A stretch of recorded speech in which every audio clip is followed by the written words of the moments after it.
기도하시겠습니다. 오늘도 귀한 하루를 허락하신 하나님, 감사와 찬송과 영광을 올려드립니다. 첫 시간 예배의 자리로 인도해 주신 것 또한 감사드립니다. 하나님을 찬송하도록 지음받았음을 잊지 않게 하시고 평생 동안 이 예배의 기쁨을 놓치지 않는 그리스도인의 삶을 살아가게 하여 주시옵소서.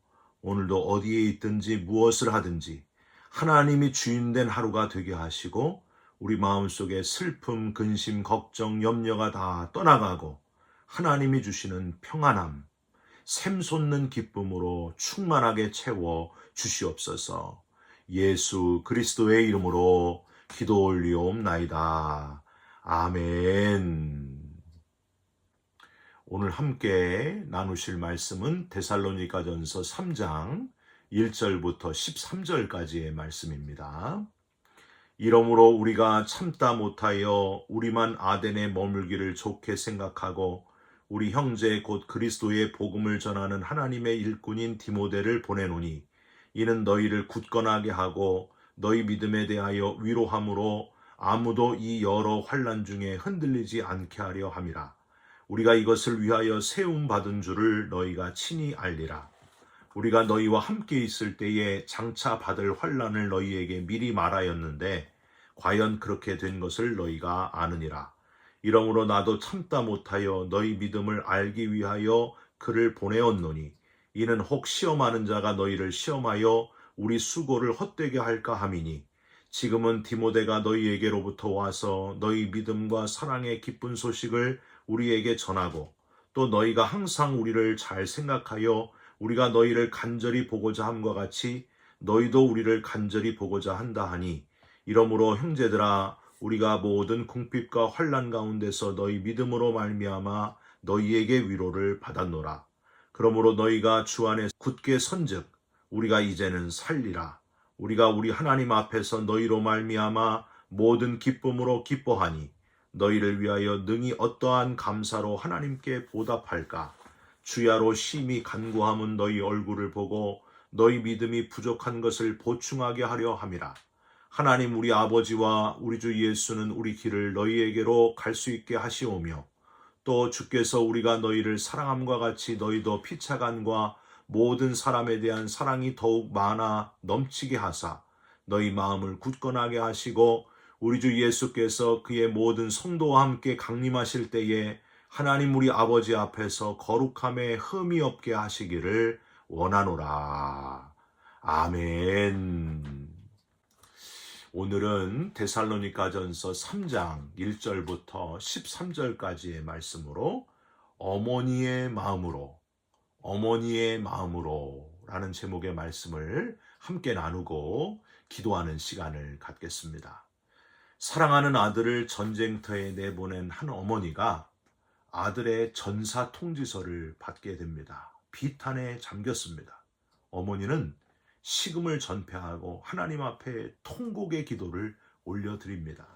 하나님, 제발 아들을 단 5분만 만나보게 해 주옵소서.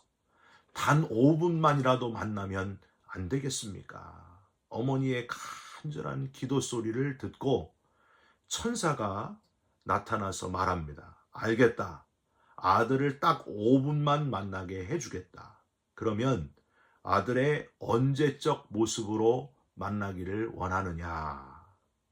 어머니 품에서 재롱을 피우던 그 모습으로 만나길 원하느냐? 전쟁에서 용감하게 싸우는 모습이냐? 아니면 학교에서 상을 받고 기뻐하는 모습, 그때의 모습으로 만나길 원하느냐? 네가 선택하거라. 그랬더니 어머니가 잠시 생각에 잠긴 뒤에 천사에게 이렇게 부탁을 합니다.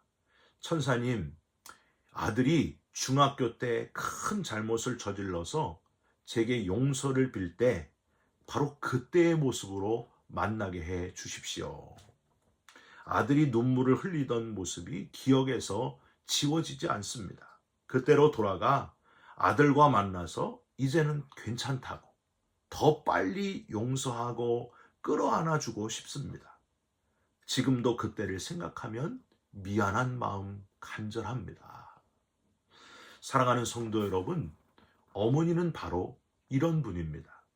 자녀에게 많은 사랑을 이미 주셨음에도 불구하고 더 못해준 것을 생각하면서 미안해하는 마음, 가슴을 쓸어내리는 마음으로 우리에게 모든 것을 주시는 분이 바로 어머니이십니다. 그래서 어머니는 지우개가 되길 원하는 분이다, 이런 말이 있습니다. 자녀들의 아픔과 슬픔과 잘못까지 모두 다 지워주고 싶어하는 사람, 그분이 바로 어머니이기 때문입니다. 여러분, 이 세상에 어머니의 마음처럼 애절하고 간절하고 절대적인 마음이 또 있을까요? 바울은 오늘 데살로니가전서 3장에 데살로니가 교인들을 향한 깊은 애정의 마음을 표현하고 있는데, 바로 어머니의 마음으로, 그 자식을 생각하는 어머니의 마음으로 주님의 재림 때까지 믿음을 굳게 하고 소망 가운데 살기를 바라는 그 마음을 성도들에게 편지로 전하고 있습니다. 오죽하면 이런 표현까지 썼을까요? 여러분 1절을 한번 보세요. 이러므로 우리가 참다 못하여. 여러분 여기 이 참다 못하여는 헬라어로 메켄티 스테곤테스 이렇게 발음을 하는데요. 더 이상은 참을 수 없는, 인간이 참을 수 있는 최의 끝 한계치에 이르렀을 때 죽기 직전에 쓰는 표현이 바로 이 표현입니다. 참다 못하여. 그러니까 이제는 더 이상 참을 수 없다. 5절 한번 보세요. 한 번 더 나와요. 이러므로 나도 참다 못하여. 더 이상 내가 죽으면 죽었지 더 이상 자녀를 그냥 둘 수가 없다. 너희들을 그냥 둘 수 없는 어머니의 마음. 내가 다 고난을 당하고 싶다. 내가 모든 핍박을 다 당하고 싶다. 바로 그 마음이었다는 거예요. 그 마음으로 6절 한번 중간에 보시기 바랍니다. 우리가 너희를 간절히 보고자 함과 같이 데살로니가 교회의 모든 성도들을 그리워하는, 그리고 그들을 안타깝게 생각하는, 요즘 말로 말하면 데살로니가 성도들을 보고 싶어 하는데 아주 진심이었던 바울의 마음, 그들을 위로해주고 싶고 그들을 어머니의 마음으로 다 끌어안아주고 싶었던 바울의 마음, 그 마음이 고스란히 이 데살로니가 3장에 담겨져 있습니다.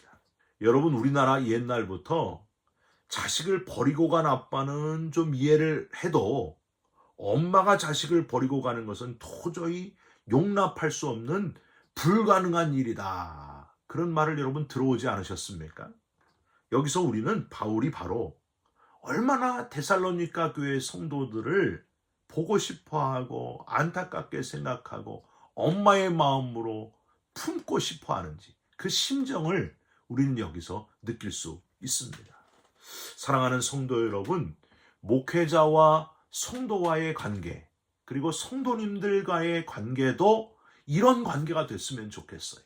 어머니의 마음으로 웬만하면 다 품어주고 끌어안는 마음, 용서하는 마음, 정말 마음이 뜨거운 마음, 그런 마음으로 관계를 이루시기를 주님의 이름으로 부탁드립니다. 점점 더 핵가족화되고 개인주의화되는 시대 아닙니까? 이런 시대에 정말 용서받은 그리스도인들끼리 형제가 연합하여 동거하며 어찌 그리 선하고 아름다운고, 정말 주님의 마음으로, 어머니의 마음으로 서로 품어주고 사랑하면서 살아가시기를 주님의 이름으로 부탁드립니다. 그래서 형제에도 있었으면 좋겠고요, 자매에, 동역자에, 전우애가 있으시기를 간절히 부탁드립니다. 그런데 바울의 이 어머니같이 데살로니가 교인들을 그리워하는 마음에는 몇 가지 특별한 점이 있습니다.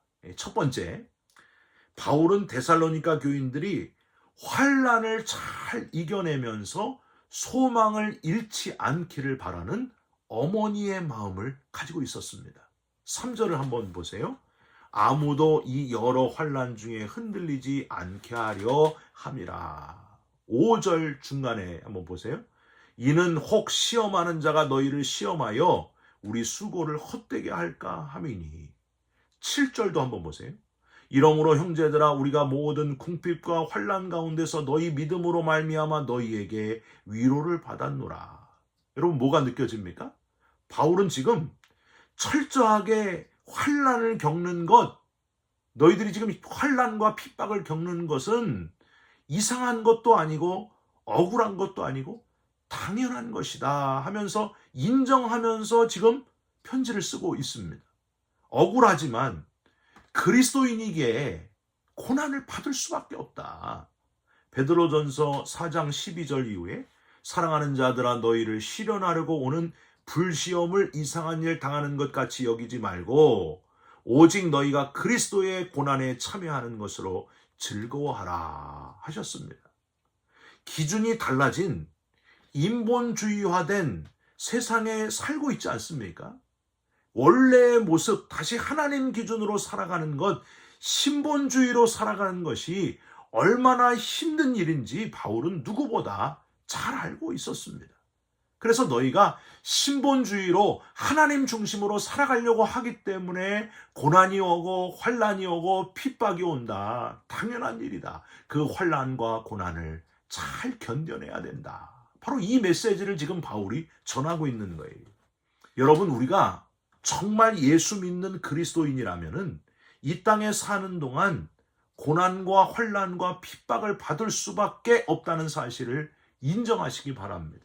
사탄이 한 사람이라도 더 하나님 기준으로 살지 못하도록 온갖 방해 공작을 다 쓰고 있는데 여러분 어떻게 조용할 수 있겠습니까? 환난이나 핍박이나 고난이 오는 것이 아주 당연하다는 거예요. 우리가 영적인 싸움을 지금 하고 있기 때문입니다. 여러분 주일만 되면은요 꼭 무슨 일이 생기잖아요. 예배 드리러 갈 때만 되면은 뭐 누가 아프다든지 어떤 사고가 난다든지 꼭 예배 못 드리도록 아주 그냥 상황을 만들어 놓잖아요.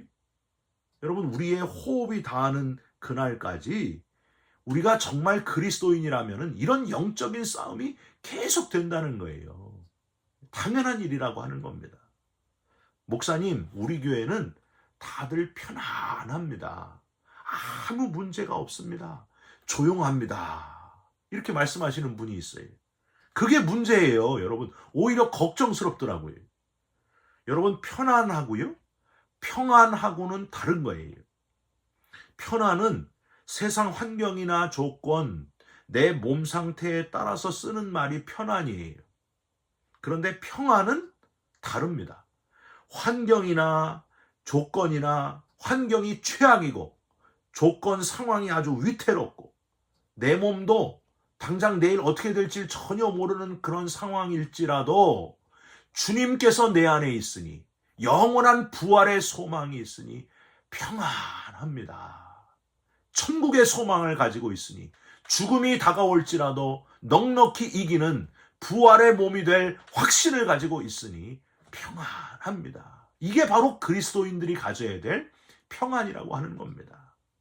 여러분 우리는요 침대 파시는 분처럼 편안함을 자랑하는 사람이 되지 말고 영적인 싸움을 하면서 평안, 고난과 환난과 역경 속에서도 하나님 평안합니다. 평안을 주셔서 감사합니다. 주 예수 붙들고 이겨낼 수 있기에 영원한 나라 소망을 품고 이겨낼 수 있기에 평안한 사람들이 바로 저와 여러분들이라는 거예요. 할렐루야.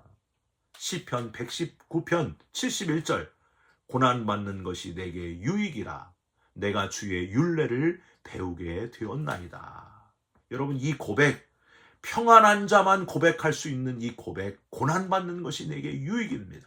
환난이 와도 핍박이 와도 내게 유익입니다. 내게는 영원한 하나님 나라의 소망이 있습니다. 여러분 이 평안의 고백을 하시면서 살아가시기를 주님의 이름으로 축원드립니다. 두 번째로 바울은 환난이 왔지만 주 안에서 굳게 선 줄 깨닫고 안심하는 어머니의 마음을 가지고 있었습니다. 8절을 한번 보세요. 그러므로 너희가 주 안에 굳게 선즉 우리가 이제는 알리라. 바울은 그냥 데살로니가 교회의 성도들을 인간적으로 사랑하고 그리워하는 마음이 아니었습니다. 아무리 환난과 핍박이 와도 주 안에 있으면 엔 크리스토, 인 크라이스트, 오직 주님 안에 있으면 이겨낼 수 있다. 굳게 설 수 있다. 이걸 깨닫고 안심하는 어머니의 마음을 가지고 있었다는 거예요. 바울의 서신 중에 가장 중요한 표현, 그리스도 안에 있으면, 오직 주님 안에 있으면 승리한다는 고백, 주 안에 있으면 새로운 피조물이라. 여러분, 주 안에서 이 평안과 기쁨과 소망을 누리시기를 주님의 이름으로 부탁드립니다. 보험회사에 근무하는 베벌리 쉐아라고 하는 한 월급쟁이가 있었습니다. 당시에 미국은 극심한 불황 때문에 회사마다 아주 혹독한 구조조정과 임금 삭감을 해야 되는 그런 시대였습니다. 어느 날 주일날 아침이었는데요. 이 베벌리 쉐아가 찬송가를 연습하기 위해서 피아노에 앉아 있었습니다. 근데 회사 문제로 인해 가지고 좀처럼 마음이 안정되지를 않았어요. 불안한 마음이 찾아오고 근심 염려가 엄습해 왔습니다.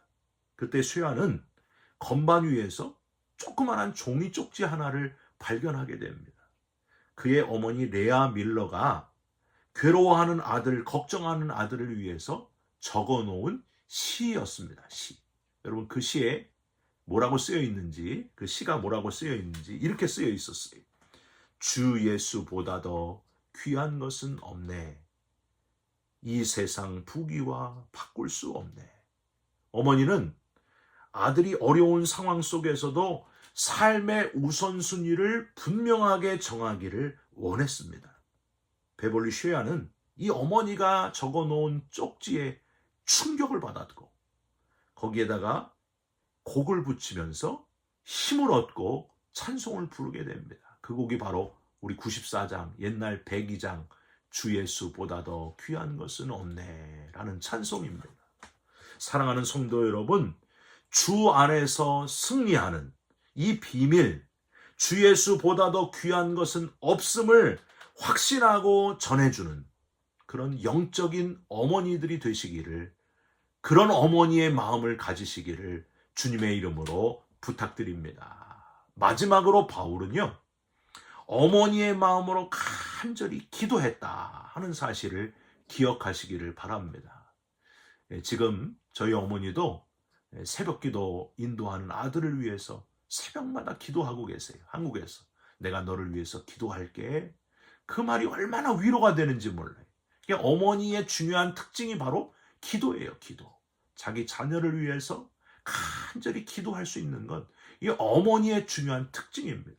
11절부터 13절까지 이 바울의 그 어머니의 마음으로 데살로니가 교회 성도들을 위해서 중보 기도하는 그 기도의 내용입니다. 하나님 우리 아버지와 우리 주 예수는 우리 길을 너희에게로 갈 수 있게 하시오며 앞길을 인도하셔서 다시 만나 영적인 교제 나누기를 소망하는 그런 중보 기도입니다. 12절 또 주께서 우리가 너희를 사랑함과 같이 너희도 피차간과 모든 사람에 대한 사랑이 더욱 많아 넘치게 하사 사랑이 넘치도록, 사랑이 식지 않도록, 왜냐하면 기독교의 중심은 사랑이기 때문에 예수님이 우리를 사랑하셔서 십자가에서 달려 죽으신 것처럼 우리가 그 사랑을 기억하고 서로를 사랑하게 하여 주옵소서, 이렇게 기도했다는 거예요. 마지막 13절 너희 마음을 굳건하게 하시고 우리 주 예수께서 그의 모든 성도와 함께 강림하실 때에 하나님 우리 아버지 앞에서 거룩함에 흠이 없게 하시기를 원하노라. 마음을 강하게 붙들어 주셔서 흠 없는 거룩한 모습으로 주님의 재림을 준비하는 자가 되기를 간절히 원합니다. 바랍니다. 이러면서 기도했다는 거예요. 여러분, 우리는 지금 어떻게 중보 기도하고 계십니까? 그냥 나만 위해서 기도하고 계십니까? 다른 사람을 위해서 중보 기도해야 되는데, 하나님 환난이 사라지게 하여 주옵소서, 어려움이 없게 하여 주옵소서. 우리는 주로 그렇게만 기도하잖아요. 나만 위해서 기도하고 중보 기도를 잘 안 하는데, 기도하더라도 환난이 없어지게 하여 주옵소서, 어려움이 없어지게 하여 주옵소서, 그렇게 주로 기도하잖아요. 그런데 여기 어머니 같은 마음으로 기도하는 바울의 기도는 그게 아니었습니다. 환난과 핍박은 그리스도인이기 때문에 당연히 오는 것이고, 하나님 마음을 굳건하게 하여 주옵소서. 주의 강림하심, 주의 재림을 준비하는 자로 거룩함에 흠이 없게 하여 주옵소서. 이렇게 중보기도했다는 거예요. 여러분, 저와 여러분의 기도가 이런 중보기도가 되시기를 주님의 이름으로 부탁드립니다. 나를 위한 기도보다도 다른 사람을 위해서 기도할 때에 하나님, 저 성도님이 이 영적으로 어지러운 이때에 잘 영적으로 싸움을 잘 싸우셔서 거룩함에 흠이 없게 주님의 강림하실 그날까지 믿음으로 승리하게 하여 주시옵소서. 환난과 핍박은 당연히 오는 것인데 능히 이겨내게 하여 주옵소서. 이렇게 중보기도 할 수 있는 저와 여러분들이 다 되시기를 주님의 이름으로 축원드립니다. 기도하겠습니다. 하나님, 어머니의 마음을 주시옵소서. 그리스도인으로 당하는 환난과 핍박을 이겨내는 자가 되게 하여 주옵소서. 주 안에 서 있어 능히 이기는 자가 되게 하여 주시옵소서. 중보 기도하는 어머니 되어서 다른 사람을 세우고 주님을 기쁘시게 하는 성숙한 믿음의 거장들이 되게 하여 주시옵소서. 예수 그리스도의 이름으로 기도 올리옵나이다. 아멘. 하늘에 계신 우리 아버지여, 이름이 거룩히 여김을 받으시오며 나라가 임하시오며 뜻이 하늘에서 이룬 것 같이 땅에서도 이루어지이다. 오늘날 우리에게 일용할 양식을 주옵시고 우리가 우리에게 죄진 자를 사하여 준 것 같이 우리 죄를 사하여 주옵시고 우리를 시험에 들게 하지 마옵시고 다만 악에서 구하옵소서. 나라와 권세와 영광이 아버지께 영원히 있사옵나이다. 아멘. 사랑하는 성도 여러분, 오늘도 어머니의 마음으로 다른 사람을 위해서 중보 기도하면서 그렇게 하루를 살아가시기를 주님의 이름으로 부탁드립니다. 여러분 사랑합니다. 축복합니다. 감사합니다.